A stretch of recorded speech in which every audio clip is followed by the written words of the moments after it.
ผมเอง ก็เมื่อกี้ตอน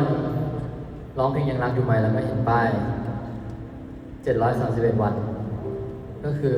2 ปี315คูณ2เอ้ยคูณ2 5คูณ2 10 1ใช่720บวก1นั่นแหละ731 วัน ก็คือ 2 ปี 2 7 3 1ผมก็ได้แต่เห็นเลขพวกนี้ผมก็ได้แต่คิดว่าทำยังไงให้ได้24บ้า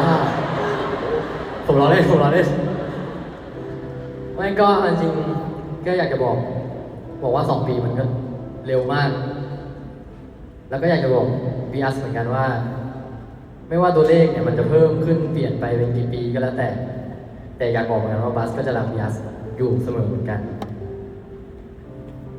ขอบคุณที่ทำให้เด็กคนนี้มั่นใจในตัวเองขนาดนี้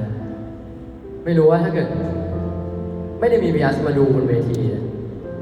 จะมั่นใจกล้าร้องเพลงขนาดนี้ไหมก็อยากขอบคุณมากๆครับจากใจแล้วก็วันนี้เพื่อนมาดูด้วยรอคอปเปอร์เลยนะ